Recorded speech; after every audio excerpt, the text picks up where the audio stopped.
초기 우리 한국 교회사를 보면은 오산중학교 초대 교장 선생님이셨던 조만식 선생님의 제자 중에는 훌륭한 목회자, 훌륭한 독립운동가들이 많았습니다. 그 중에는 주기철 목사님, 한경직 목사님, 함석헌 목사님도 계셨는데 조만식 선생님은 평양 산정행 교회 시무 장로님이셨습니다. 한 번은 이 장로님이 외국인 선교사를 배웅하느라고 예배 시간 한 10분 정도 늦었습니다. 그때 예배를 인도하시던 주기철 목사님은 제자였죠. 목사님이 장로님이 어떻게 예배에 지각을 하면 됩니까? 앉지 말고 서서 예배 들으세요. 그래서 장로님이 변명도 하지 않고 서서 예배를 들으시다가 대표 기도 시간에 장로님 나오셔서 대표 기도 하시라고. 그래서 장로님이 무슨 기도를 하시는가? 하나님, 제가 예배를 소홀히 한 죄에 대해서 용서해 달라고. 장로가 되었는데 성도들 앞에서 예배의 모범을 보이지 못해서 정말 제가 큰 죄를 지었습니다 라고 하면서 그러면서 울면서 회개를 했다는 것이죠. 장로님의 그 울면서 회개하는 그 기도에 온 성도들이 눈물바다가 되어졌다라는 것입니다. 예배는 적당히 들어도 되는 것이 아니고 예배는 반드시 우리가 마음을 다하고 힘을 다하고 정성을 다하고 또 어느 절 보면은 목숨을 다해서 예배를 드리라. 왜? 예배는 생명이다 라는 것입니다. 왜 하나님께서 우리를 세상에서 구원해 주셨을까? 구원하신 목적이 무엇일까? 우리는 구원의 목적이 천국이라고 생각합니다. 물론 맞습니다. 그러나 이 땅에서 천국을 경험하는 것이 무엇인가? 이게 예배입니다. 우리 천국 가면은 전도 안 하고 이렇게 일 안 합니다. 그런데 뭐 하는가? 예배합니다. 그래서 이사야 6장에 보면은 걸어가다 만군의 여호와여 하나님의 높고 위대하심을 찬양하고 경배하는 것입니다. 이 사실을 예수님이 말씀하셨습니다. 마태복음 4장에 보면은 마귀가 이렇게 예수님을 시험할 때에 이렇게 나에게 한번 경배해봐라 라고 얘기합니다. 마태복음 4장 9절에 보면은 만일 내게 엎드려 경배하면 이 모든 것을 내게 주리라. 이때 예수님이 뭐라고 말씀하시는가 하니까 주 너희 하나님께 경배하고 다만 그를 섬기라. 너희들은 이 세상의 물질을 섬기고 이성을 섬기고 명예를 섬기고 그리고 인기를 섬기고 마귀를 섬기며 살지만은 하나님의 나라는 하나님만 섬기는 것이다. 이것이 무엇인가? 예배라는 것입니다. 천국은 어떤 것인가? 요한계시록 22장 3절에 보면은 다시는 저주가 없으며 그의 종들이 그를 섬기며.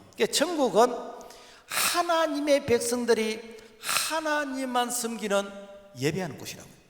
천국은 뭐 하는가? 예배하는 곳입니다. 출애굽기 5장에 보면은 왜 하나님께서 우리를 출애굽하게 하셨는가 라는 그 이유를 알게 되어지는데, 모세와 아론이 바로에게 가서 내 백성을 보내라. 우리가 광야로 사흘길쯤 가서 우리 하나님 여호와께 제사를 드리라 하오니 가도록 허락하소서. 그 사흘길 되는 광야에서 하나님 앞에 희생의 제사, 예배를 드리겠다. 이것이 출애굽을 하게 되어지는 그 이유, 목적이라는 것입니다. 그래서 예배는 이 땅 위에서 영원한 천국까지 이렇게 연속되어지는 것인데, 이 예배를 마귀 사탄은 시대마다 방해를 합니다. 그래서 이렇게 예배의 대상을 바꾸고 예배의 본질을 바꾸고 예배를 타락하게 만들고 예배를 방해하게 만들고 수단과 방법을 가리지 않고 마귀는 이 예배를 드리지 못하도록. 왜? 예배는 생명이기 때문에. 자, 왜 예배가 중요하며 왜 예배가 생명인지 오늘 우리가 말씀을 통해서 우리가 은혜 받기를 원합니다. 첫째, 예배가 무엇인가? 웨스트민스터 신앙 고백에 보면은 사람의 제일 되는 목적이 무엇인가? 라는 질문에 사람의 제일 되는 목적은 하나님을 영화롭게 하고 그를 영원히 즐거워하는 것이다. 영이신 하나님을 우리가 영화롭게 하고 그분을 즐겁게 해드리는 것인가? 이게 예배입니다. 예배. 예배의 원어적인 뜻을 보면은 라틀레이아라는 뜻인데, 이거는 마태복음 4장에 보면은 예수님이 사단에게 시험을 받을 때 다만 그를 섬기라 라고 말씀하실 때 그를 섬기라는 그 단어의 뜻이 뭔가 하면은 종이 상전을 섬길 때 쓰는 단어라는 것이죠. 그래서 우리는 하나님만 섬긴다 라는 것이 무엇인가? 예배라는 것이죠. 또 예배는 프로스큐네오라는 뜻이 있는데, 이것은 하나님은 영이시니 예배한 자가 영과 진리로 예배할지니라. 여기서 하나님이 영이시니 예배하는 자가 할 때 이렇게 예배는 이거는 엎드리다, 절하다, 굴복하다, 복종하다, 그런 뜻이 있습니다. 그러니까 전능자에게 최대의 경의와 존경의 그 표시가 무엇인가? 이게 예배라고. 예배. 그래서 예배는 개인의 어떤 필요나 자기의 욕구의 충족을 위해서 드는 게 아니고, 예배는 전적으로 우리가 마음을 다하고 힘을 다하고 정성을 다해서 하나님을 섬기고 높이는, 이것이 무엇인가? 예배이다라는 것입니다. 오늘 한국교회의 큰 실수는 드리는 예배가 아니라 자신의 욕구 충족을 위해서 그 받는 예배, 그리고 보는 예배가 길들여져 있다라는 것입니다. 그러다 보니까 성경에도 없는 비대면 예배라는 이런 말을 정치인이 만들어냈는데, 이 말에 대한 거부 반응이 없이 이것을 우리가 수용하면 안 되는데 이것을 은연중에 다 수용을 해버렸어요. 왜 그런가? 평소에 우리가 보는 예배, 받는 예배에 길들여져 있다 보니까 이것이 그렇게 거부 반응이 없더라는 것입니다. 만약에 비대면 예배가 인정이 된다면 에클레시아, 모이는 교회가 이제는 없어지게 됩니다. 예배당이 없어지게 되는 것입니다. 이제는 무교회주의가 됩니다. 만약에 무교회주의가 된다면 교회의 참된 표지인 말씀과 성례와 건증이 없어져 버립니다. 그럼 무법천지가 되어버립니다. 만약에 이것이 계속해서 지속적으로 진행이 되어 간다면 이제는 세례와 성찬도 이제는 인터넷으로 한다는 이런 시대가 올지 모릅니다. 우리가 가끔 세상이 이렇게 바뀌었다고 하면서 젊은 세대들이 명절 때 고향을 가지 못하니까 인터넷에 앉아서 제사 지낸다고, 그래서 뭐 떡을 하나 클릭해서 갖다 놓고 생선을 클릭해서 갖다 놓고, 그래서 컴퓨터 모니터 앞에서 절하고, 그러면서 사람들이 참 세상이 말세가 되어도 참 엄청나게 바뀌었다라고 하면서 우리가 혀를 끌끌 찹니다. 그런데 여러분요, 앞으로 성례를 그렇게 할 그런 위험성이 있습니다. 인터넷에서 내가 마치 세례받고 이제 인터넷에서 성전 참여하는 그런 시대가 안 온다고 여러분 누가 말하겠습니까? 왜? 이미 예배의 본질이 잘못되어 버렸기 때문에. 혹 우리가 현장 예배에 참여할 수 없는 자들이 있습니다. 이것은 전쟁이라든지 어떤 자연재해로 인해서 사회 기능이 마비되었을 때, 또 무슬림 같은 이런 지역에서는 이 교회가 없잖아요. 표면적으로 이렇게 신앙생활을 못 하잖아요.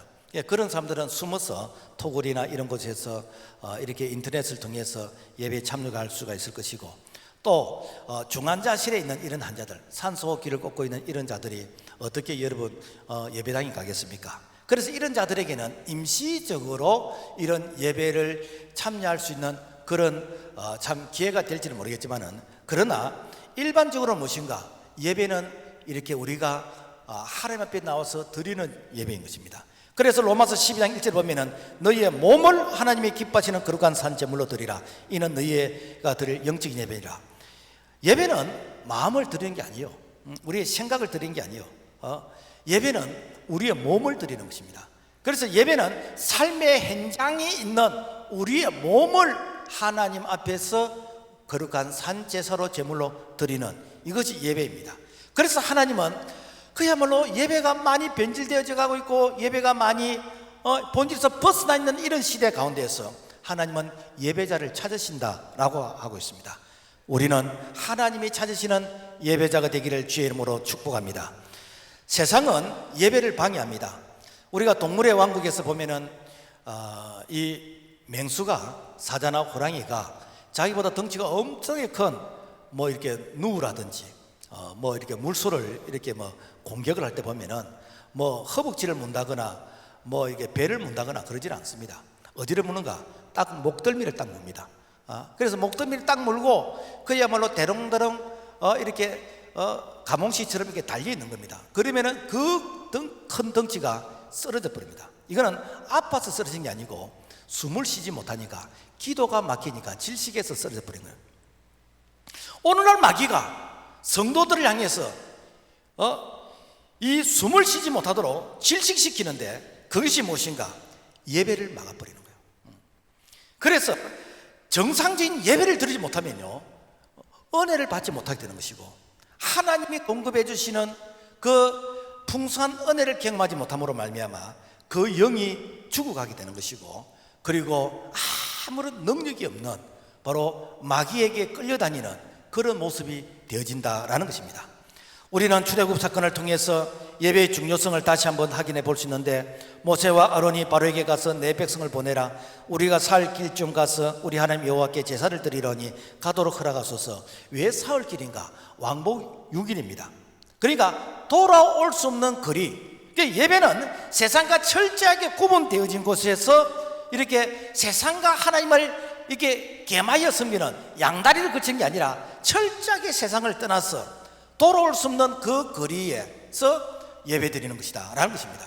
그래서 우리가 이렇게 예배를 드릴 때에 뭐 우리가 초막이나 궁궐이나 어디든지 하나님이 계시는데 뭐 내 가까운 데서 내가 차 몰고 가다가 차 세워놓고 예배 드리면 되지, 이렇게도 생각할 수 있는데, 굳이 우리가 뭐 이렇게 차를 타고 오고, 사실 저기 청주에서 오시는 분도 있어요. 그분은 예배 드리기 위해서 4시간을 차 타고 옵니다.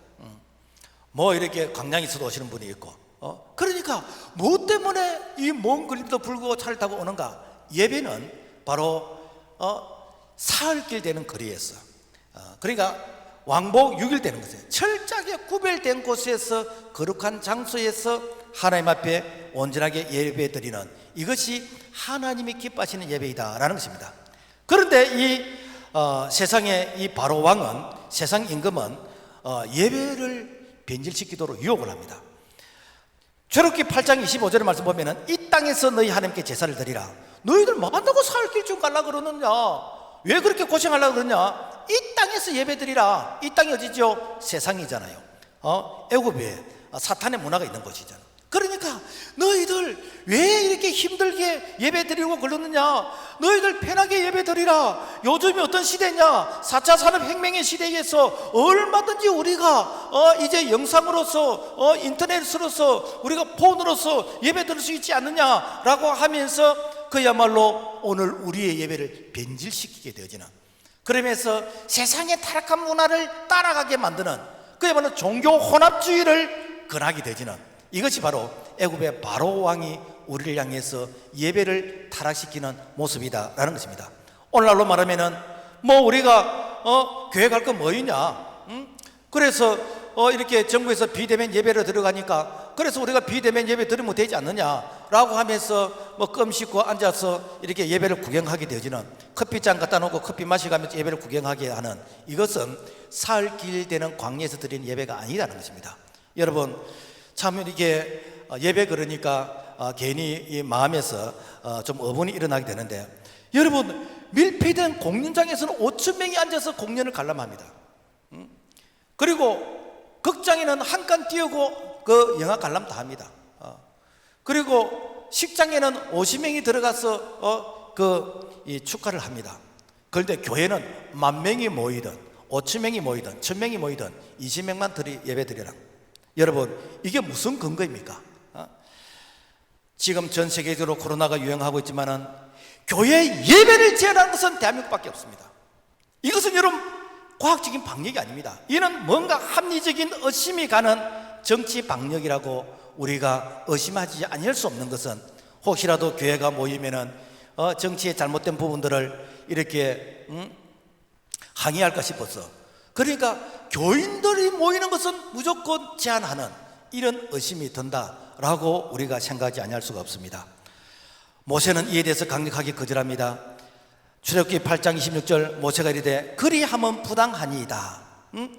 세상과 하나님을 겸하여 섬기는 것은 그는 부당합니다. 이 범신론 사상은 이거는 부당한 것입니다. 혼합주의 사상은 부당한 것입니다. WCC의 그런 사상은 부당한 것입니다. 그래서 애국과 이 세상, 즉 이렇게 세상과 하나님을 겸하여 섬기는 것은 부당합니다 라고 오늘 우리가 말할 수 있어야 되는 것입니다. 바로가 계속해서 유혹을 합니다. 출애굽기 8장 28절의 말씀 보면은 바로가 이르되 너무 멀리 가지는 말라. 너희들 예배 드리겠다고 하는데, 그래 너희들 너무 교회에 빠지지 마라. 너무 헌신하지 말라. 그래서 적당하게 하라.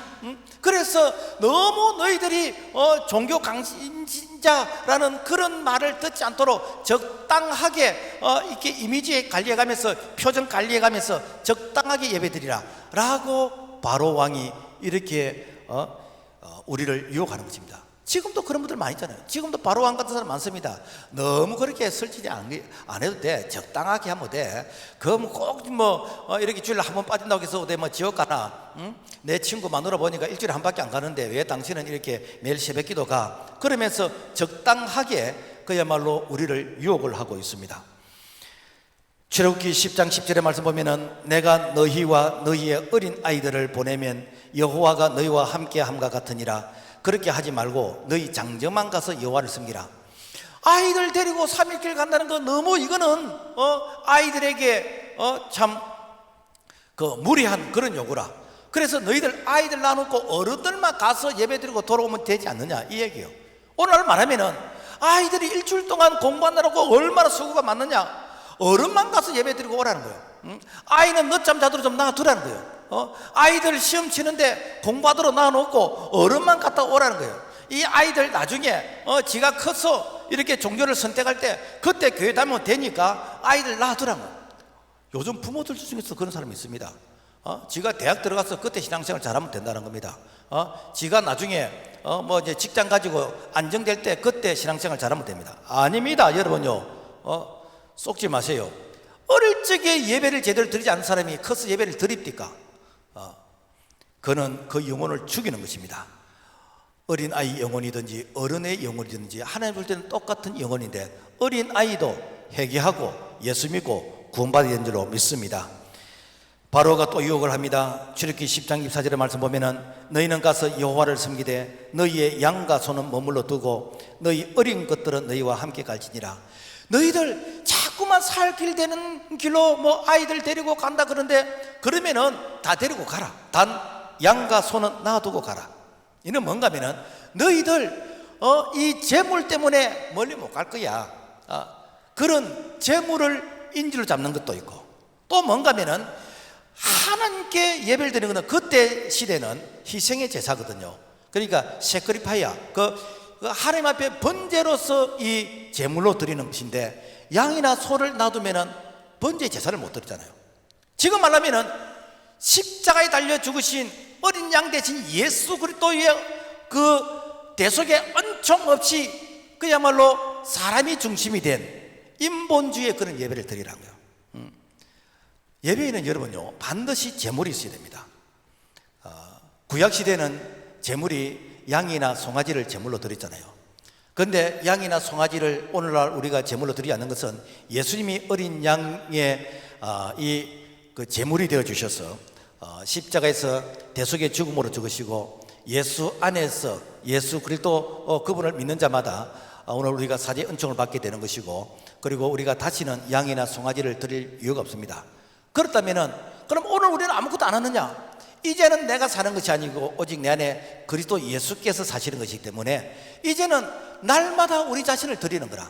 그 우리 자신을 드린다는 게 무엇인가? 이게 예배를 통해서 하나님께 예물을 드리는 거예요. 하나님, 나를 희생의 제물로 드려야 되는데 이 물질이 대신 희생합니다. 이 물질이 복음 전하지는 곳에, 선교하는 곳에, 이 물질이 교회를 운영하는데 이 물질이 대신 희생되기를 원합니다. 그런 마음으로서 예배에는 반드시 제물이 있어야 되는 거예요. 그래서 제물이 없는 것은 이것은 그야 사교 모임이지 이것이 예배가 되지를 않습니다. 그래서 너희의 보물이 있는 곳에 너희 마음이 있다기 때문에 오늘 우리는 늘 우리 자신의 인본주의의 그런 생각과 늘 우리는 싸우게 됩니다. 그래서 예배는 무엇인가? 영적 싸움에서 승리한 자들이 예배를 드릴 수 있는 것이요. 그래서 에베소 6장 12절 우리의 씨름은 혈과 육을 상대하는 것이 아니요 통치자들과 권세들과 이 어둠의 세상 주관자들과 하늘에 있는 악의 영들을 상대함이라. 그래서 오늘 우리는 이 예배의 성공자가 되어야 되는데 어쩌다가 참 오늘 이 시대 예배 드리면 범죄자가 되어져 버리는 예배 드리면 마치 전과자가 되어져 버리는 교회가 정상적으로 예배 드리면 정부의 리스트에 올라가서 교회를 폐쇄시키는 그래서 그 교회는 불이익을 주는 그런 시대가 오늘 우리가 살고 있는 이 시대입니다. 여러분 하나님을 기쁘시게 해야 되겠습니까? 사람을 기쁘게 해야 되겠습니까? 오늘 우리는 하나님을 기쁘시게 하는 그런 믿음의 사람이 되어야 될 줄로 믿습니다. 잘못된 예배가 있습니다. 말씀에 불순종한 예배입니다. 나답과 아비후가 이 드린 예배인데, 레위기 10장에 보면은 제사장의 아론의 아들 나답과 아비후가 하나님께 예배를 드리는데, 하나님이 명하시지 아니한 이 다른 향을 이렇게 드리다가 그 제단에서 불이 나와가지고 그 나답과 아비후가 죽게 되어지는, 즉사게 되는 그런 일들이 일어났습니다. 아니, 내가 예배를 드리다가 죽었다, 그게 여러분 이해가 됩니까? 그죠? 예배를 드리다가 죽었다는 거예요. 우리가 신약성경 아나니아 삽비라가 하나님께 헌금하고 죽었잖아요. 그죠? 그러면 왜 예배를 드리다가 죽었는가? 그 이유가 무엇인가 하면, 레위기 10장 9절의 말씀 보면은 너와 내 자손들이 해막에 들어갈 때에는 포도주나 독주를 마시지 말라, 그리하여 너희의 죽음을 면하라. 뭔가 하면은 예배는 내 기분대로 드린 게 아니란 거예요. 하나님 받든지 말든지 내 하고 싶은 대로 한다. 그거는 예배가 아니란 거예요. 여러분, 예배는요, 우리의 몸과 마음을 구별해서 드리는 것입니다. 여러분, 예배 시간에 뭐 mp3 꽂고 예배 시간에 뭐 게임하고 이렇게 뭐 문자 날리고 뭐 전화 받으러 이렇게 나가고, 여러분 그거는 바른 예배가 아닙니다. 그거는 나답과 아비후가 드린 예배입니다. 그 예배는 하나님이 안 받으시요. 하나님이 안 받으신 예배는 뭔가? 마귀가 받는 거죠. 마귀가 받으면 된가? 그 영혼을 죽이는 것입니다. 예배를 드렸지만은 복이 없습니다. 나는 하나님 앞에서 예배를 드리고 나는 신앙생활을 했다지만 하나님께서 복을 주시지 않습니다. 왜 그런가?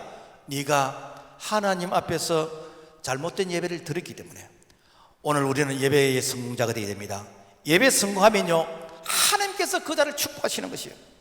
우리가 사울왕의 예배를 보면은, 사무엘상 13장에 보면은 이 블레셋 나라가 이스라엘을 침략하게 되어집니다. 그 당시는 이스라엘은 그 전쟁을 하게 되면 반드시 하나님 앞에 예배를 드립니다. 왜냐하면 전쟁은 여호와께 속한 것이거든요. 그래서 하나님께 예배드리면서 희생의 제사를 드리면서, 하나님 우리 나라를 지켜주세요, 민족을 지켜주세요 라고 하면서 하나님의 도움을 구하는, 이것이 바로 이스라엘 민족이 전쟁을 하는 그들의 방법이었습니다. 그런데 이 블레셋이 침략하러 오는데 이 예배를 지내야 될 사무엘이 제사장이 없는 거라. 하루를 기다리고 이틀을 기다리고 일주일을 기다렸어. 그런데 사무엘이 나타나지 않는 거라. 그러니까 사울왕이 되는가, 내가 예배 드리는 거 딱 입에서 보니까 그 별거 아니더라고요. 나도 할 수 있을 것 같아.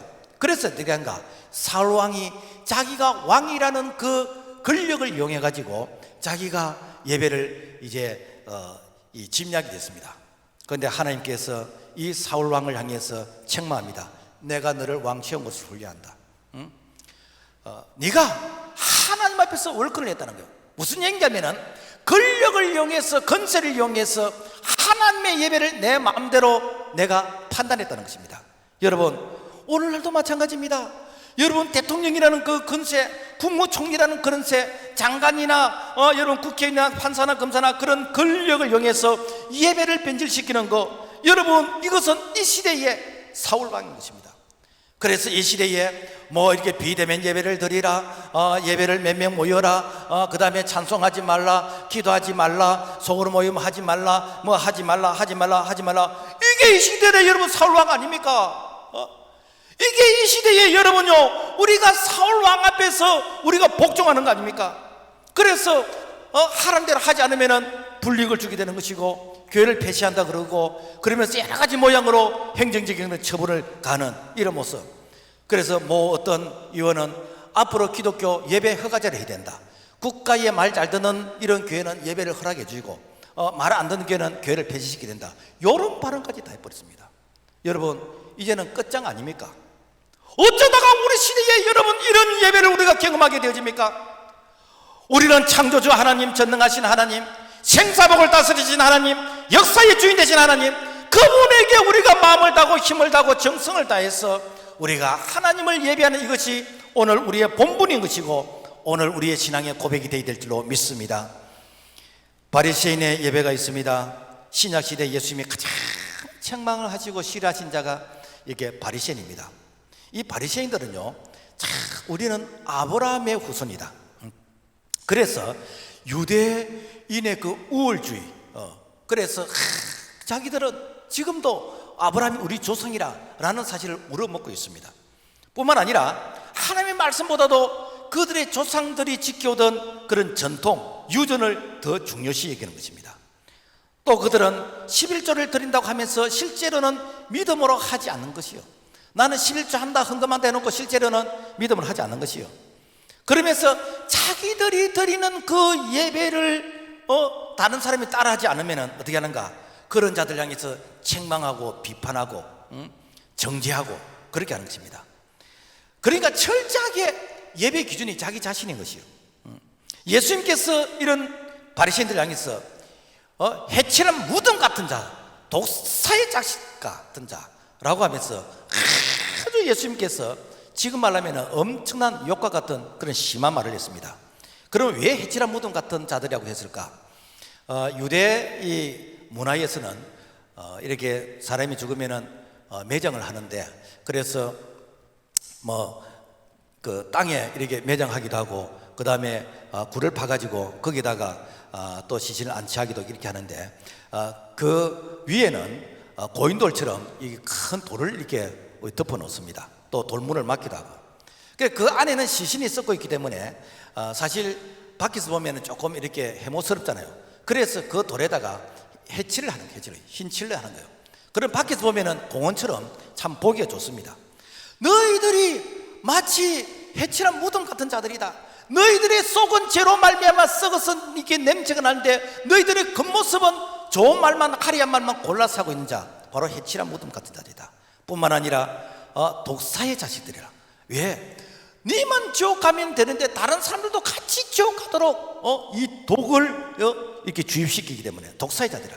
그래서 이런 자들은 차라리 연자 맷돌을 목에 메고 바다에 빠지는 것이 더 낫다라고 할 만큼 예수님께서 이 바리새인들을 향해서 이렇게 책망하셨습니다.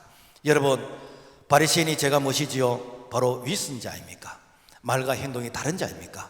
오늘 우리는 정말 하나님 앞에서 우리가 믿음으로 살려고 몸부림을 치는, 우리가 이렇게 흔들리고 그리고 우리가 실망시킬 수가 있습니다. 그러하다 할지라도 내가 정말 하나님의 말씀하면서 두려움으로 떨림으로써 우리의 구원을 이루어가려고 애를 쓰는 하나님 앞에서 정말 신실한 하나님의 백성들이 되기를 주의 이름으로 부탁을 드립니다.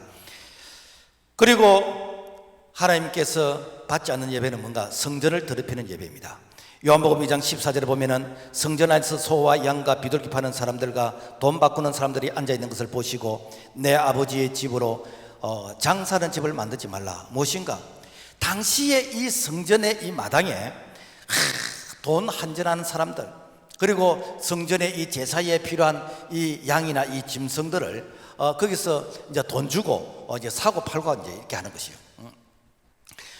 이거는 뭔가 하면 당시에 종교 지도자들이 이 성전을 통해서 자신들의 이권, 자신들의 어떤 부를 축적하기 위해서 이 성전을 이용해서 장사를 했습니다.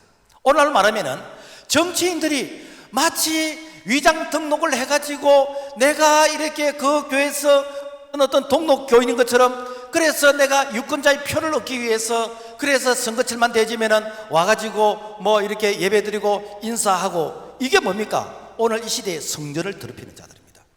뿐만 아니라 정말 이렇게 교회를 이용해서 내 사업을 하려고 하는 사람들, 교인들을 이용해서 내 어떤 개인적인 어떤 이권이나 목적을 성취하려고 하는 이런 사람들, 그래서 교회를 통해서 내 자신의 어떤 영광을 이렇게 채우려고 하는 이런 사람들, 이게 전부 다 뭡니까? 성전을 더럽히는 자들.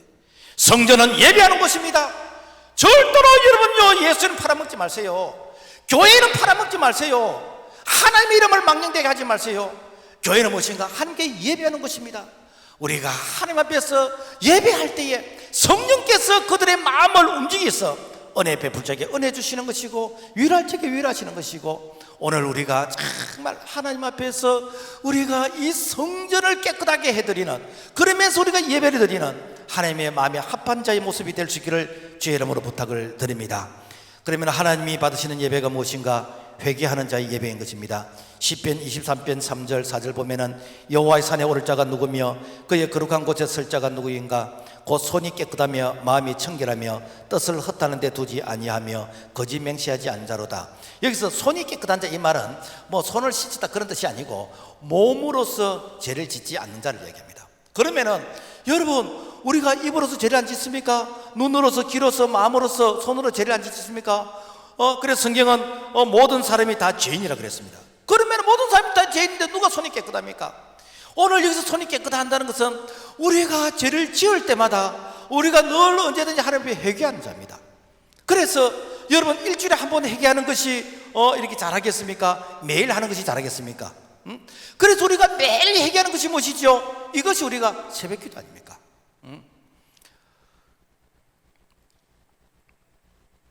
톨스토이 러시아 대문호 그분이 쓴 책 가운데서 이런 내용이 있습니다. 목사님께 두 여인이 찾아왔습니다. 한 여인은 너무나 큰 죄를 지었어.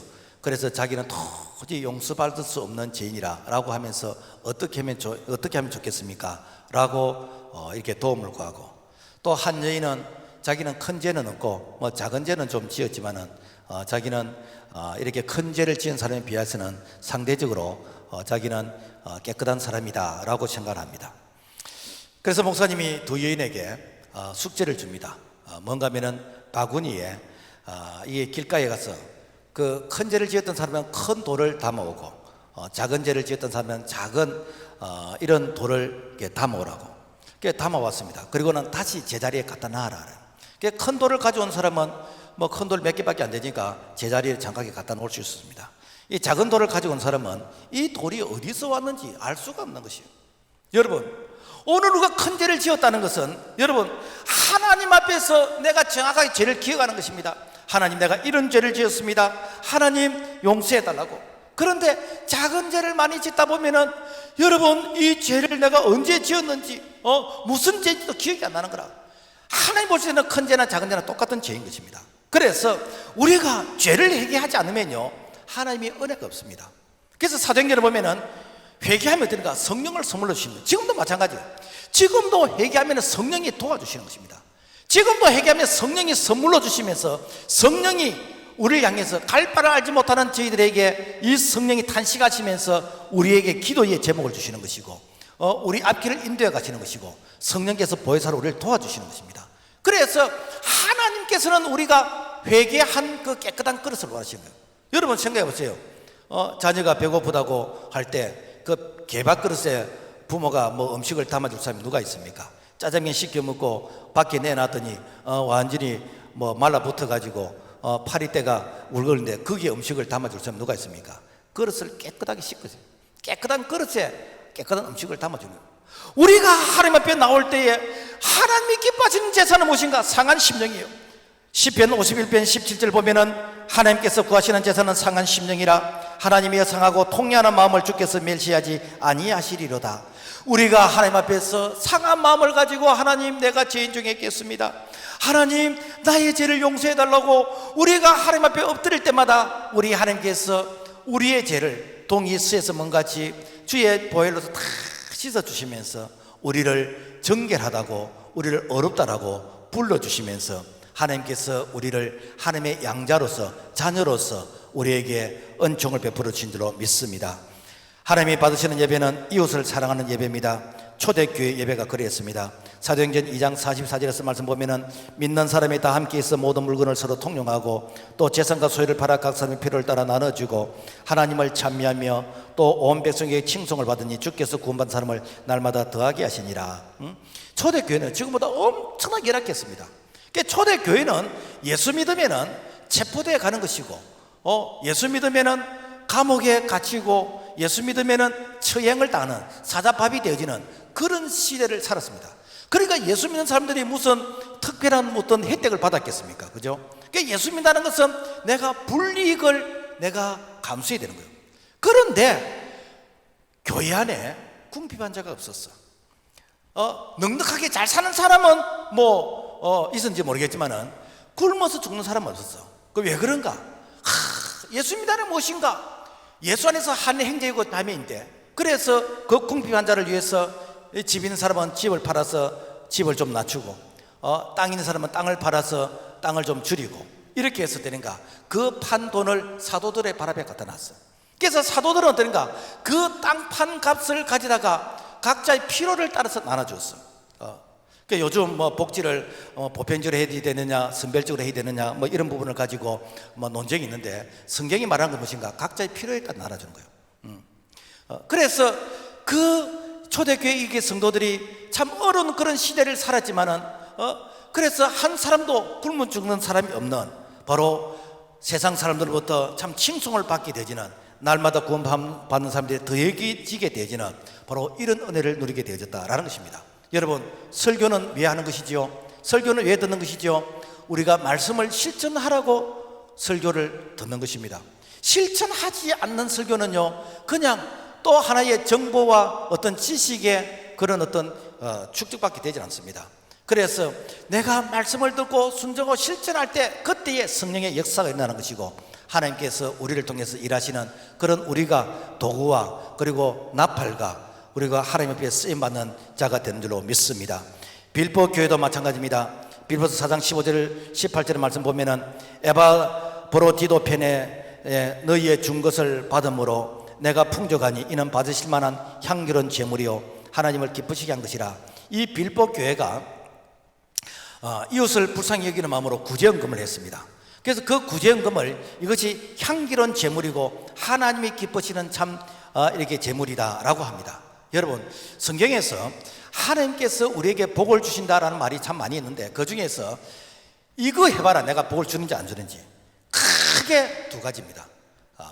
크게 두 가지. 뭔가? 하나는 말라기 3장 10절에 온전한 11절 해봐라, 내가 복을 주는지 안 주는지. 두 번째는 무엇인가? 레위기에 보면은 구제하라. 그래서 이 주의 이름으로 우리가 가난한 자, 객과 과와 가부와 나그네를 돌보게 되어지면은 내가 채워주겠다는. 그래서 냉수 한 그릇이라도 주님의 이름으로서 우리가 나그네를 대접하면은 결탄코 상을 잃지 않겠다는. 그러니까 여러분요, 자, 이렇게 이 11조는 당연히 해야 되겠지만은, 여러분 구제헌금 하세요. 우리 교회 참 이게 좋은 전통이 있는데, 이는 무엇인가? 우리가 이제 같이 신앙생활 하다 보면은 대충 뭐 그 집의 행편을 어느 정도 우리가 가늠을 할 수 있잖아요.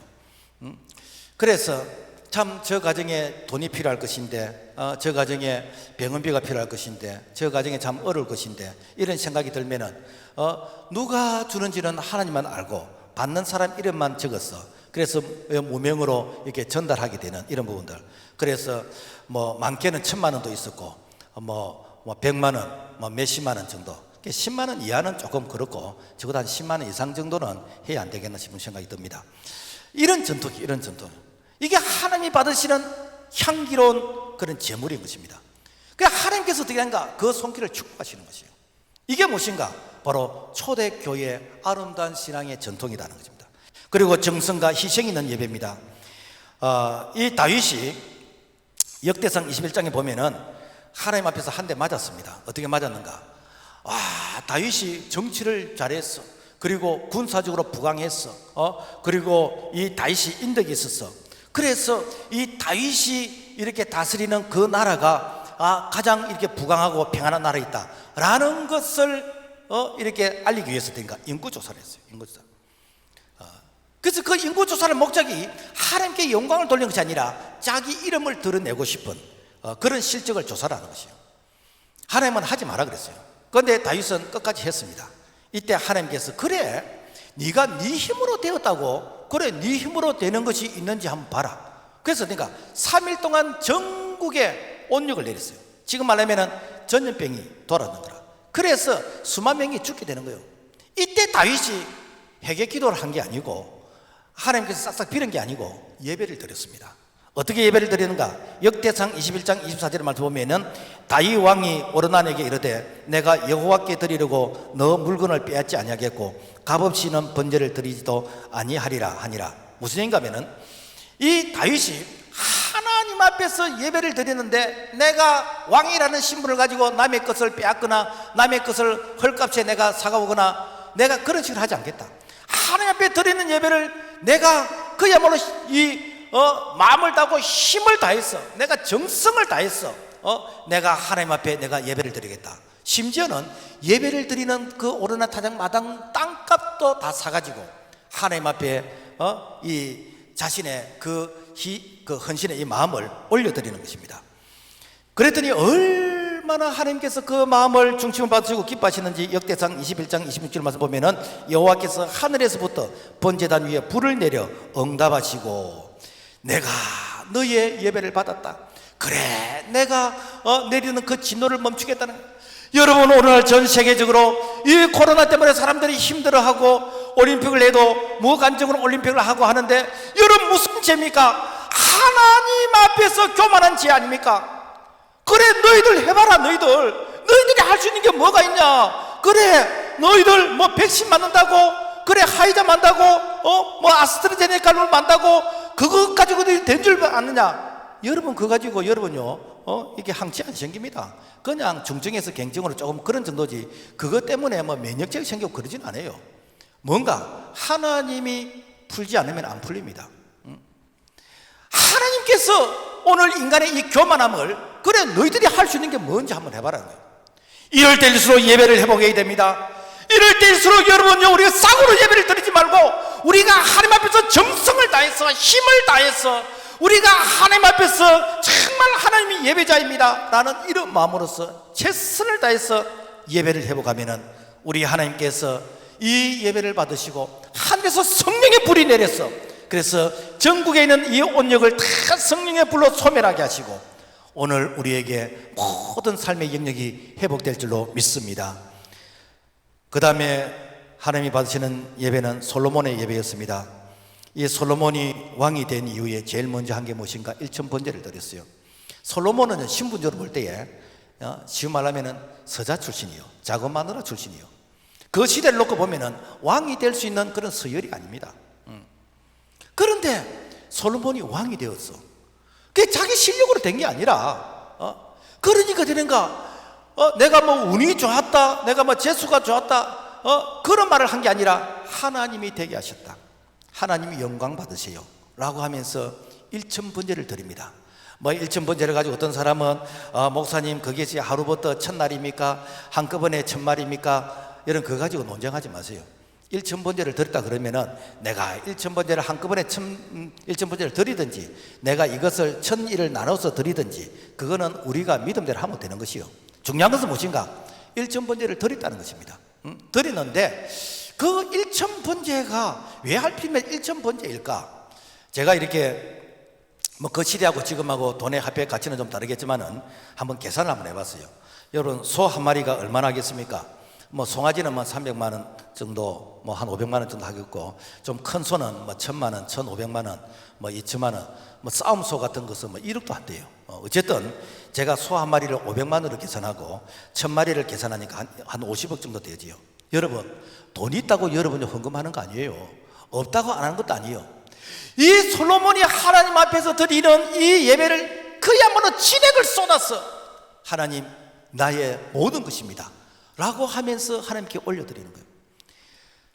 그러니까 하나님께서 그 솔로몬의 일천번제를 받고, 다른 사람들은 이렇게 번제를 드리면은 하나님 뭐 주세요, 뭐 주세요, 뭐 주세요 요구사항이 많은데 이 솔로몬은 달라는 소리를 하는 거라. 그냥 하나님께 감사로 드리는 거야. 그러니까 하나님의 마음이 뜨거워서 너는 내게 좀 구해라. 내가 내게 주고 싶어서 안달이 났다. 그런데 이 솔로몬이 하나님께 구하는 것이 하나님이 맡기신 이 백성을 내가 잘 이렇게 돌볼 수 있도록 내게 지혜를 주세요. 그러니까 하나님께서 완전히 감동하시는 거예요. 그러니까 되는가? 그래, 네가 구한 것도 주고 구하지 않은 부와 명예와 영광도 내게 주마. 그래서 여러분요, 솔로몬은 그야말로 아버지 다윗이 준비해 놓은 이 성전 건축을 위한 이 금은동 백향목 이걸 그대로 물려받았습니다. 그래서 솔로몬은 그야말로 하나님께 예배 한번 잘 드리고 엄청난 그런 축복을 경험한 자입니다. 오늘 많은 성도들이 하나님 앞에 달라는 기도는 많이 합니다. 여러분, 달라고 하니까 하나님께서 주십니까? 여러분, 예배 한번 멋지게 드려보세요. 하나님 앞에 정말 예배를 하나님이 감동을 받으시도록 예배 한번 드려보세요. 예배를 좀 장난스럽게 드리지 마세요. 시시하게 드리지 마세요. 종교인처럼 드리지 마세요. 예배 시간에 왔다 갔다 하고 좀 그러지 마세요. 예배를 정말 왕이신 하나님의 전능하신 하나님, 그분 하나님 앞에서 내가 엎드리는 마음으로서 그분 하나님 앞에서 하나님이 계세 내 삶의 전부입니다라는 이런 마음으로 한번 예배를 드려보세요. 우리 하나님께서 어떻게 은혜를 베푸시는지, 다윗에게 전국이 됐던 그 온역을 멈추게 하셨던 하나님, 그 솔로몬에게 하나님께서 구하지 않은 부분들과 채워주셨던 하나님, 오늘 우리 하나님께서 예배에 그 성공자들을 찾고 계시는데, 오늘 우리가 정말 예배 멋지게 드려서 우리의 하나님께서 우리를 축복하시되 그야말로 일회용이 아니라 하나님 앞에 서는 그날까지 참으로 복 있는 자의 그런 걸음을 걸어갈 수 있기를 주의 이름으로 부탁을 드립니다. 예배는 습관을 따라 드려야 됩니다. 누가복음 2장에 보면은 예수님이 12살 때 6월절 명절을 맞이해서, 그래서 예루살렘 성전에서 이렇게 명절 예배를 드리고 그리고 다시 고향 나사렛으로 돌아가게 됩니다. 그 예수님의 어린 시절의 기록이 이제 이 내용밖에는 사실은 없어요. 그 예수님이 어렸을 때 뭐 하시는가? 예수님은 성전에서 예배를 드리는데, 그런데 길을 가다 보니까 어린 예수님이 안 보여. 그래서 뭐 예수님을 뭐 이렇게 본 적이 있나? 사실 그 예수란 이름은 그 당시 이렇게 뭐 희귀한 이름은 아니고 뭐 예수아, 여호수아, 그 다 예수란 뜻이거든요. 그래서 좀 뭐 흔한 그런 이름이었습니다. 그래서 예수를 봤느냐? 저는 못 봤는데요. 그래서 막 찾다가 다시 왔던 길로 돌아와서 성전에 가보니까 거기 예수님이 계시는 것이요. 그래서 마리아가 묻습니다. 누가복음 2장 48절, 아이야 어찌하여 우리에게 이렇게 하였느냐? 보라, 너 아버지와 내가 근심하여 너를 찾아노라. 네가 왜 성전에 여기 있느냐?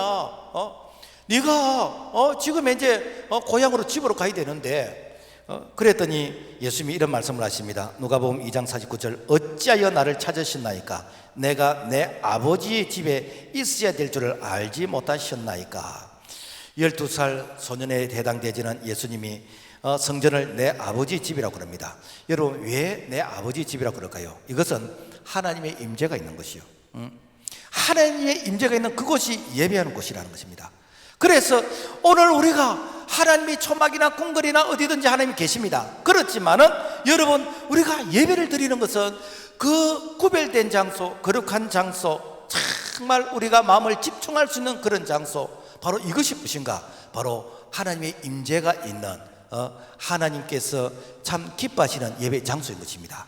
그런데 오늘날 참 이 예배가 이제는 마치 오락 프로그램처럼 이렇게 되어가고 있습니다. 내가 집에 앉아서 리모컨 하나를 가지고 전국의 예배 쇼핑 다 합니다. 서울부터 내려와가지고 전국의 예배 쇼핑하는 거예요.